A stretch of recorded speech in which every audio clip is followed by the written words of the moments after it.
Salam sejahtera Malaysia, denyut nadi suara rakyat bergema di channel ini. Jangan lupa tekan butang subscribe, like dan share. Malaysia kita punya, cintai Malaysiaku, kita jaga kita.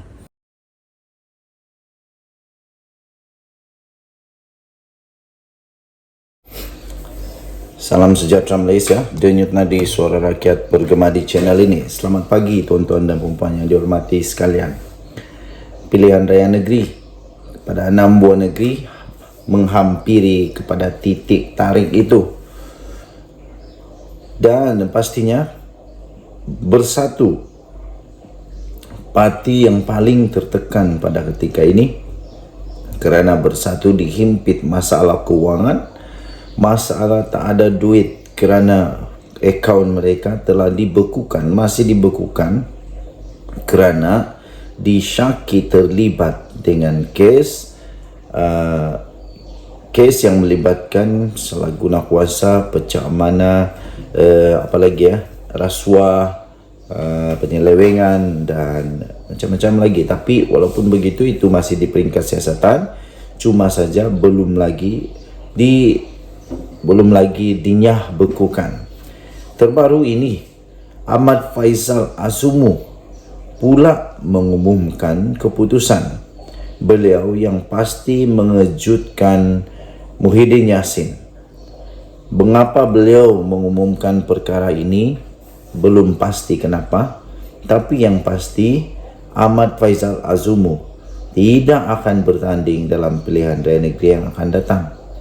Adakah beliau tidak yakin untuk menang, ataupun beliau tidak mau bertanding kerana tak ada duit nak berkempen, ataupun beliau dah tak mahu lagi merasai kepenatan berkempen, merasai kekalahan.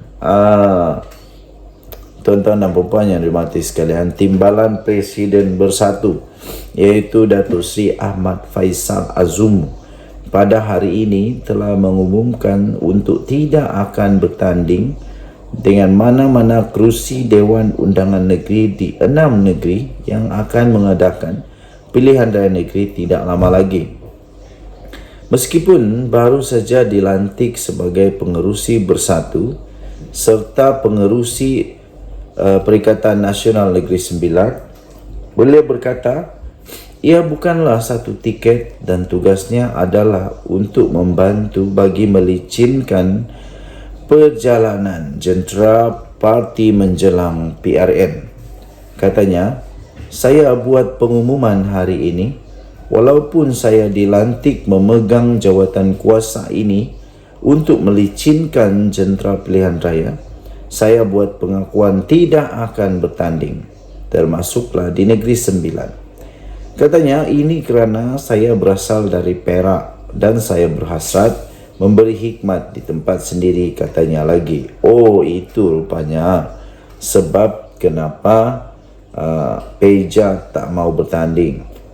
Beliau berkata demikian kepada pemberita selepas mempengerusikan mesyuarat Badan Pimpinan Bersatu Negeri dan Badan Perhubungan Perikatan Nasional Negeri yang pertama di sini pada hari ini selepas mengambil alih jawatan berkenaan daripada bekas Ahli Parlimen Kuala Pilah iaitu Datuk Edin Sazli Syed.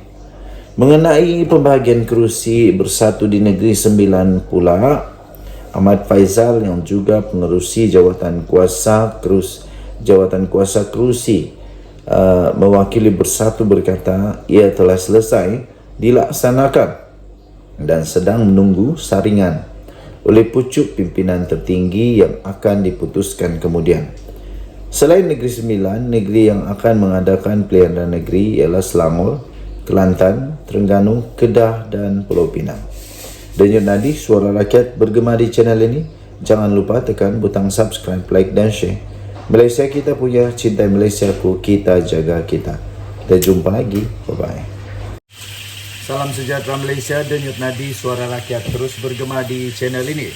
Tuan-tuan dan puan yang dihormati sekalian, nampaknya Tun Mahathir sekarang dalam masalah besar. Sekejap, kita tunggu sekejap.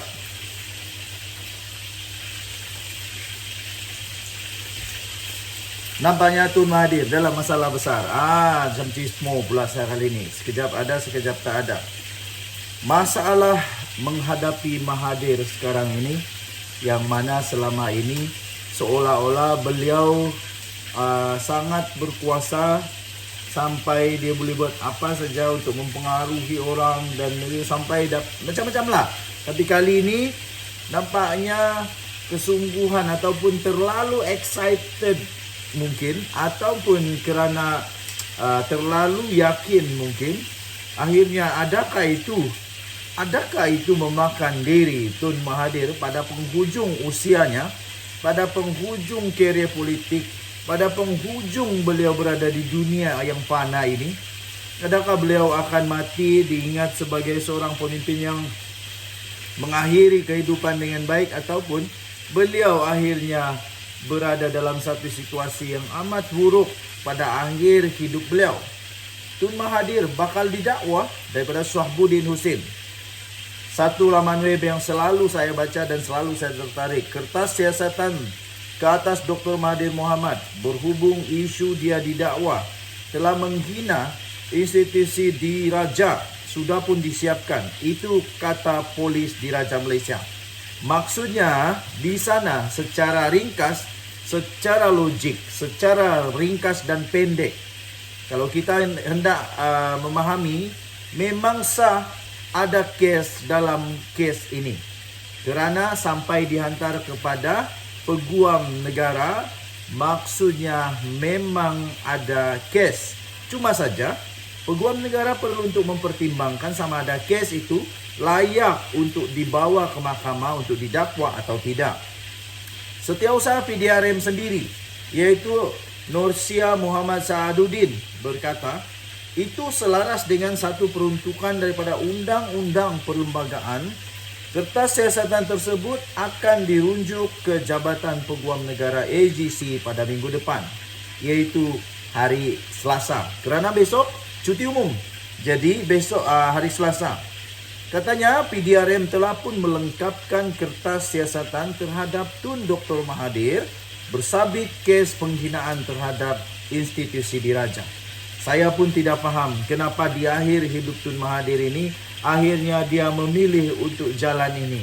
Sekarang dia berada dalam masalah, dia akan pula diingat sebagai seorang pemimpin yang pernah didakwa. Kalau dia didakwa hari Selasa ini, kalau dia didakwa minggu depan ini, beliau akan menjadi pemimpin yang didakwa kerana menghina Raja Melayu pula tu.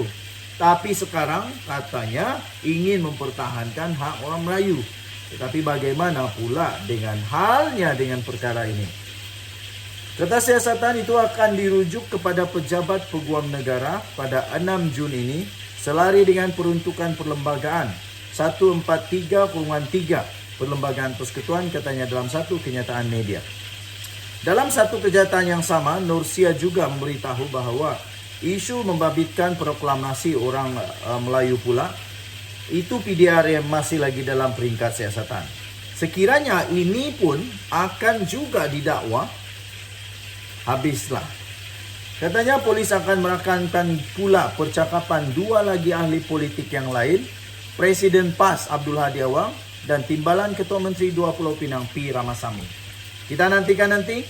Saya pikir kita harus jaga negara Malaysia dengan baik. Dejot Nadi Suara Rakyat bergema di channel ini. Bye-bye.